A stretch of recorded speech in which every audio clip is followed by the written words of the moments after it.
in the hood with it. Welcome back to the Collective Clips, where you already know we get it in. But before we get it in, let's hit that like and subscribe button. Ding! Put your notification bell on all, so that way you're directed in the dope direction of the dope content that I'm kicking.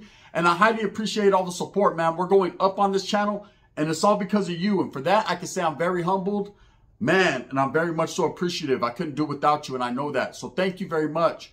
If you haven't tapped in with Gunners Collective TV, I'm dropping bangers over there. Also, make sure that you tap in, like, and subscribe over there. I highly appreciate it. It's good for the algorithm and good for me, man. Thank you for the support. Now, I get asked a lot of questions on my lives, behind the scenes, DMs. Either you hate me or you love me. You're either going to talk shit or you're going to show respect, right?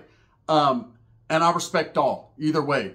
But I was asked a question, and I felt I should elaborate, or I should let you guys know. And as you can see in the back screens, in the middle, there's a well-known character you see known as Savage Studios that ultimately passed a couple years ago, was murdered, and is no longer here to speak on anything, right? And, you know, that whether that was YouTube related or just a personal thing, it happened, you know, but he's kind of related to what I'm going to talk about today, so that's why he's on the screen. You know, I was asked, what is the biggest dropout gang or the most hated dropout gang in the California prison system, right? And, you know, being from Northern California, you would think I would immediately say, well, the Northern Riders, which don't get it twisted now. I know it's no longer considered Northern Riders. It's now just Riders, period, because they've dropped the northern part of their name, and now they just consider themselves Riders, and they did that for whatever political reasons they did that for. From what I heard, I think it was more so to recruit guys from down south. But whatever, that's their business, right? I'll let that be where it is. But the question was, who was or who is, you know, the most hated on dropout gang, right? And I could say, you know, at one point in time, the largest and probably most hated, and probably to this day still the most hated, are going to be the 2-5ers, the Deuce Fivers, the Cinqueros, however you want to say their name, right? You know, kind of the history on them. They've been around for a very, very long time, okay? They started out as a small group, I heard, in Chino prison, of guys that were in protective custody that decided to, you know, join together, to band together for protection against a bigger organization and a gang of soldados that were willing to do the bidding of that organization, right? They were kind of all dropped out from Southern California, and that's basically how 2-5ers started. Now, when it comes to 2-5ers, there's black 2-5ers, white 2-5ers. I mean, guys that were actually from past different organizations, groups, and gangs that joined 2-5ers when they got to the other side, to the SNY yards or to the 50-50 yards or whatever yards they went to. They decided for whatever reason that they wanted to be a part of that group. Now, the 2-5ers, the reason they got their name was they took the wordplay of a peseta, which is a PC, a peseta, which is also known as a quarter piece in, you know, in Spanish. You know, a peseta is a quarter piece. And that's where they adopted, you know, the name 2-5. It was a quarter. And so they took that and they utilized that in their name, and they became the 2-5ers. You know, a lot of them will get it tattooed on them, blended into a lot of their artwork, so that way they're not identified by the administration or by rivals. But then there's a lot nowadays that are just flamboyant with it. You know, you see the guy in the background, he has the 2-5 on his chin. We know at one point in time, Savage Studios, before he got it covered up, did have a 2-5 on his chin. And then the other guy has a 2-5 above his eye, right? So they're getting a little bit more flamboyant with it. Basically, they don't care who knows. But you have to understand, when you're on these SNY yards, these protective custody yards, sensitive need yards, and that's all there is, then of course these vatos are going to get a little flamboyant and show off and represent where they're from. They want everybody on that yard to know, because they were the biggest, baddest thing going, and then no one posed a threat. Now, one thing I can say about the 2-5 group is they accumulated in numbers rapidly. Because they were the first, considered the first dropout gang, they were the largest, right? It was like the only option to go. So that's where a lot of the guys that would fall off and drop out from Southern California went that route. Now, somewhere along the lines, there became, like I said, guys from that were from black gangs, Crips, Bloods, the Bay Area. You had guys that were actually from white skinheads gangs that gravitated towards them. Now, about that time when they started to gain real popularity and get bigger numbers, and the SNY yards started to get filled to capacity, you know, a lot of people started to fall off in the 2000s. That's when it, like, the CDC started to take notice. Man, there's becoming so much dropouts now. They're becoming the majority in the state of California, where for a long time they were the minority. They were having to be segregated and watched, and we're only on a few different yards. They started to gain numbers and popularity and started to gain the majority. And now, even today, they are the majority in numbers when it comes to general population. The protective custody inmates have the numbers, right? So 2-5 has grown to thousands throughout the state of California. Again, their origins come from Southern California, but they do have a strong hatred for anything active from the southern side as well as the northern side. They consider themselves against everybody, you know, at odds with everyone. And I think they're the one group that has went to war with pretty much every different faction or every different, whether it's active or non-active prison gang, period. They've took them all to war. Not a lot of people like the 2-5ers. It leaves a sticky, tricky taste in people's mouths when they're mentioned, right? And I don't know if it's just a hatred or whatever it is, but a lot of people just don't like them guys, right? Now, I've seen over the years they've gotten deeper, but I think two of their biggest rivals in prison were not active gang members because, again, they're segregated, or they were. I know now they're starting to integrate people. We're going to see how all that plays out, slowly playing out, slowly but surely. Why is my lighting so dark in here all of a sudden? I don't know what happened. Whatever the case may be, right? These guys, their gangbanging, or the mentality that they have, was that they were going to control these SNY yards. They were going to control whatever yard they were on. And they had the numbers. But gangs like the independent riders, who they are well known to have been going out with for years, right? And then, of course, the Northern Riders, which are now the Riders at the time, they had a lot shit kicking off between them. The case in point is this. If you guys remember, about a month ago, we all did videos, all the content creators, on that pegada that happened in, I think it was New Folsom, where that kid was chained to the desk, and them two vatos hit him. One was an independent rider, and one was a Nuestra Cosa, which is an offshoot of the Northern Rider gang, right? And they whacked him. You know, a lot of people put out the video of him getting whacked in the day room. Unfortunate that happened. CDC was definitely at fault on that one, right? But they hit him, and he was a 2-5er. So that just shows you the hatred that these guys have towards that group, right? Now, Savage Studios was a 2-5er at one point, at some point. I think for a while there, he disassociated himself with it, kind of let it go when he first started his YouTube channel, didn't tell people from the gate that's what he was affiliated with.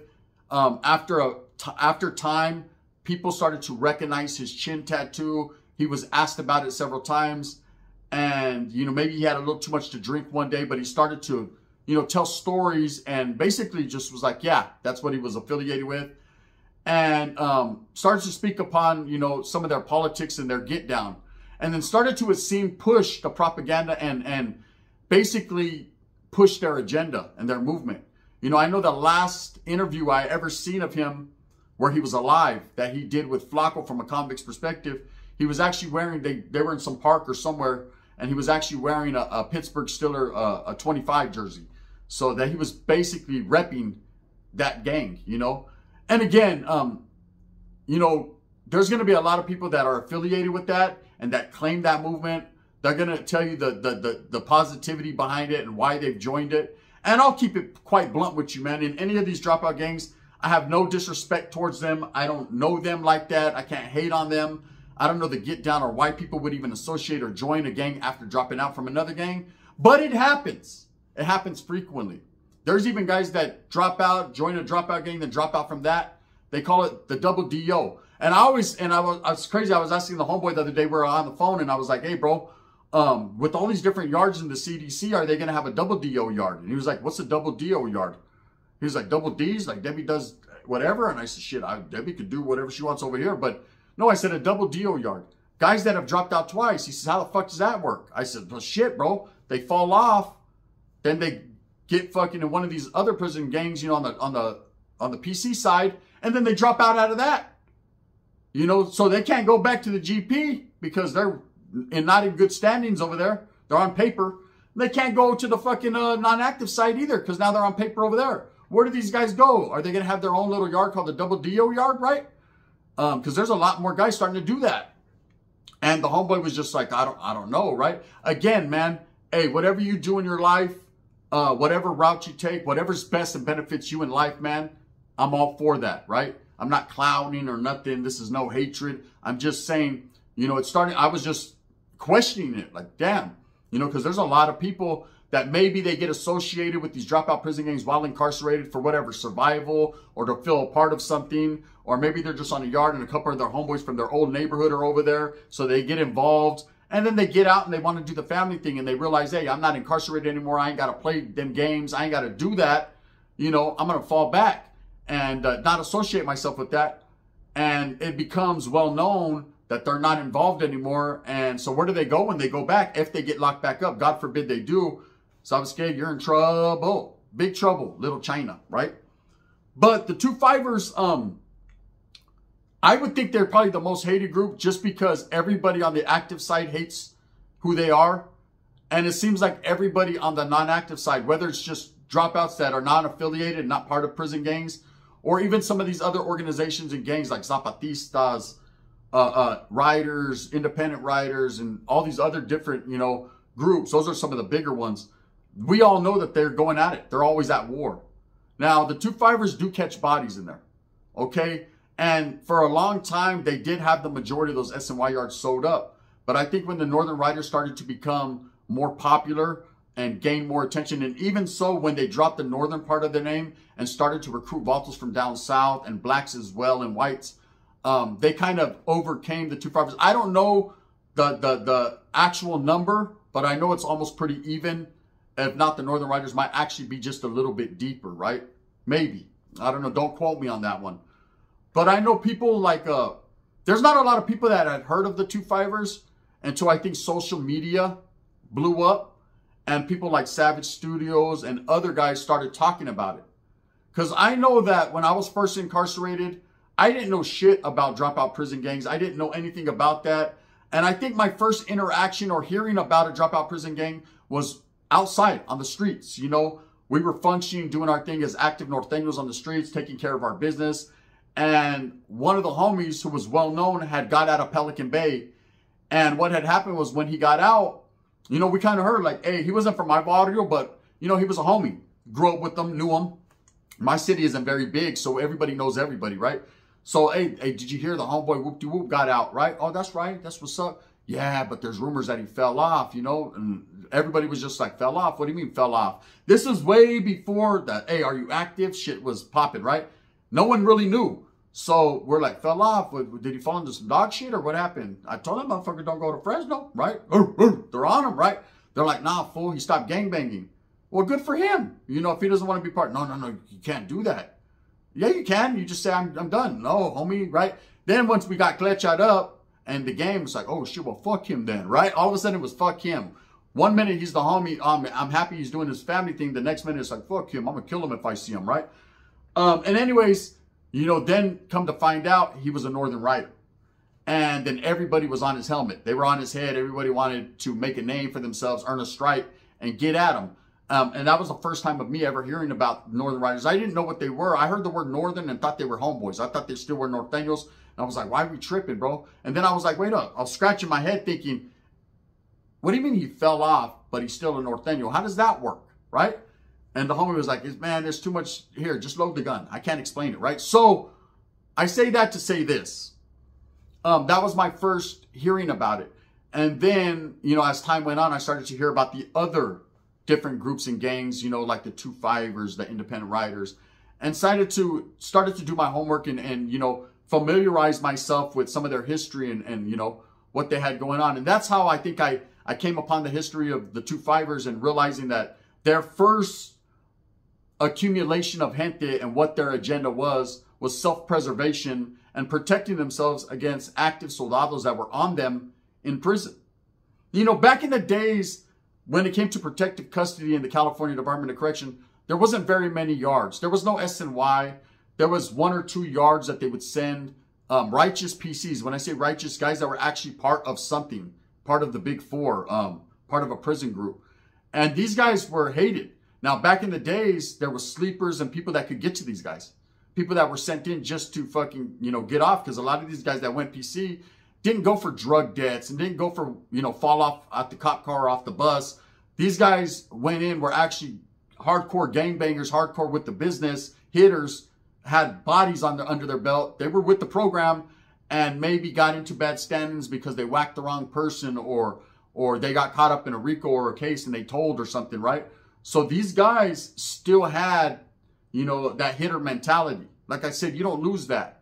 You know what I mean? You might lose that battle, but you don't lose the war, right? The warrior's always in you. So these guys were looked at as a treacherous, dangerous group in the beginning. Now, of course, just like any other thing, shit gets watered down, right? Once you start to get this mentality, you just want to recruit and build numbers and become a stronger force, because people equate numbers with power, right?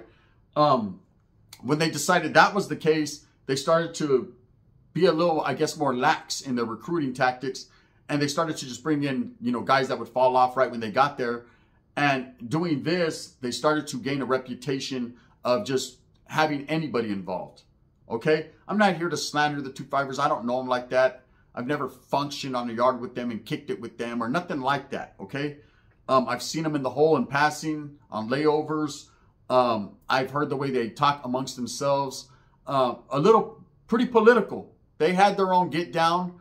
You know, to me, when I see them, they always looked like Southsiders to me. The way they carried themselves, the way they acted, conducted their mannerisms. I only seen North and South. So I seen a Southern stilo, and that's what I considered them. I know that they're furthest from that. They're actually to the point where they get derogatory terms on them, like SKs and just a lot of derogatory shit tattooed on them to show their affiliation, right? And I always tripped out on that. You know, in the LA area, Southern California, where the majority of the 2-5ers are based, right? Where they're from, Southern California. These guys that would get these 2-5s all over their face and this disrespectful terms on their heads and their bodies, they have to parole back to their areas, most of them. You know, how are they going to justify that? If someone sees that, they're going to whack them. You know, you go to the taco truck with a 2-5, people automatically know now. See, maybe back in the days, no one would know. Oh, look at, watch out. I think that vatos from 25th Street, right? Now, everybody knows. Now, with people like Savage Studios, who was a very well-known 2-5er, right? And was, like I say, putting it out there, pushing that propaganda out there. Now, everybody knows. Social media, you could easily watch this video and find out about it, right? So, now people are alerted. So it's always boggled my mind how these guys, and that's kind of like with the Northern Riders, they get these Playboy bunnies. And I'm going to be honest with you. The first time I seen a Northern Rider with the Playboy bunny, I kind of tripped out. Like, why did they get that? Because the only Playboys I had seen prior to that were from the South Side. Southsiders from Playboys 13, right? Having done time in the youth authority with vatos that Playboys, East Side Playboys, West Side Playboys. You know, I even seen there was a black dude knocked me out with a board, right? In Nellis, named Casper from Playboy. I said his name, that's right. Casper, you fucked me up, right? But he was bad as business. That motherfucker was big. He was yoked up. He was a light-skinned black dude with hands, right? Motherfucker hit me with a board, knocked me into tomorrow. I still got a lump right here. They call me Lumpty Lump from that one. But those were the Playboys I knew, right? Or I recognized. And then I started seeing Northern Riders with the symbolization. And now when I see a Playboy, I automatically think them, right? So, you know, to answer the question in a nutshell, they're probably the most hated group because not only do they go at it with the actives, I mean, they're not on active yards, but when they see the actives, they're supposed to get off on site and vice versa. But they're also the one group, the one dropout gang.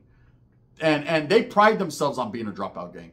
Whereas people like Northern Riders consider themselves active, right? They consider themselves active. Now, there's going to be a lot of people that debate it. Nah, they're dropouts. And we can have this debate all day. I'm just telling you what they say, right? There's vatos like, nah, we're active Northern Riders. Okay, you are an active Northern Rider, but you're on a PC yard. You know what I mean? So that's just the truth. That's the facts, right? But quietly as it's kept, with the 2-5ers, they're the only group that I know have went at it with everyone. They remind me of the Bulldogs, you know, against the grain, against everybody. So that's the truth. Anyways, I hope I answered the question, man. To the best of my knowledge, like I said, I don't really know about that group too much because I never functioned, you know, alongside of what they have going on. And of course, rest in peace, Savage Studios no longer here to tell us, you know, the get down. But I do know that they're a very hated group, and you know, I always trip like, man, you know, Vatos want to give it their program. All you gotta look at it is social media, and they don't get a lot of likes, you know, when it comes to them guys. It's just the truth, you know.